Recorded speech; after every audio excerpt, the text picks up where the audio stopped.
नागपूर शहरातील गोकुळपेठ परिसरातून घरासमोर उभा असलेला एक ऑटो अज्ञात चोरांनी चोरून नेल्याची घटना उघडकीस आली होती। या प्रकरणी ऑटो मालक योगेश गुल्हाने यांनी दिलेल्या तक्रारीवरून अंबाझरी पोलीस ठाण्यात गुन्हा दाखल करण्यात आला होता। गुन्ह्याचा तपास सुरू असतानाच अंबाझरी पोलिसांच्या गुन्हे शोध पथकाला गुप्त बातमीदाराकडून अत्यंत महत्त्वाची माहिती मिळाली। गोकुळपेठेतून चोरी झालेला हा ऑटो तेलंगखेडी परिसरात एका संशयास्पद इसमाकडे असल्याची खात्रीशीर माहिती मिळताच पोलिसांनी तत्काळ घटनास्थळी धाव घेतली। पोलिसांनी केलेल्या नाकेबंदीत आरोपी सूरज रामदास आत्राम याला ऑटोसह रंगेहात अटक करण्यात आली आहे। अधिक चौकशीत त्यानेच हा ऑटो गोकुळपेठेतून चोरून तेलंगखेडी येथे आणल्याची कबुली दिली आहे। पोलिसांनी आरोपी सूरज आत्राम याच्या ताब्यातून चोरीचा ऑटो जप्त केला असून त्याला अटक केली आहे। या प्रकरणी अंबाझरी पोलीस पुढील कायदेशीर कारवाई करत आहेत। आम्ही PSI Rajesh Louis police station Ambazari इथे DB पथकामध्ये काम करतो।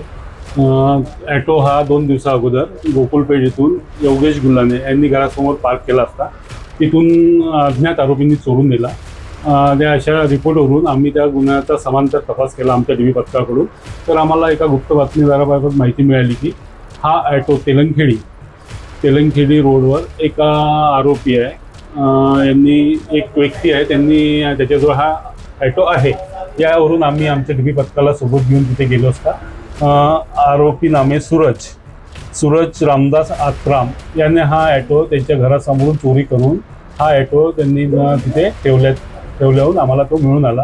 आरोपीला आम्ही ते अटक केलेला आहे, त्याच्याकडून ॲटो हा जप्त केलेला आहे। जप्त करून मुद्देमाल आम्ही घेऊन पोलीस स्टेशनला यात 40,000 रुपयाचा ॲटो आहे हा आम्ही जप्त केलेला आहे। आणि हे आमच्यासोबत आमचे वरिष्ठ पोलीस यांच्या आम्ही मार्गदर्शनाखाली आमची टीम राजेश लुई DB पथकामध्ये आम्ही PSI म्हणून आणि आमच्यासोबत बलजीत सिंग ठाकूर, प्रवीण लोखंडे आणि राजेश तायडे असे मिळून आम्ही कमलेश नाने आम्ही ह्या सर्वांनी मिळून ही कारवाई केली।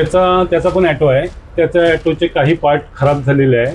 त्या कारणाने त्यांनी ते ॲटोचे पार्ट वगैरे काढून आपल्या ॲटोला लावायचा प्रयत्न केलेला असावा असं आमचं ते आहे। आणि यापूर्वी हा निवड झगडे चाकू याच्यासोबत असलेला हा आरोपी आहे, पण पहिल्या वेळी यांनी चोरी केलेली आहे। यापूर्वी याच्यावर शारीरिक वशाही गुन्हे आहेत।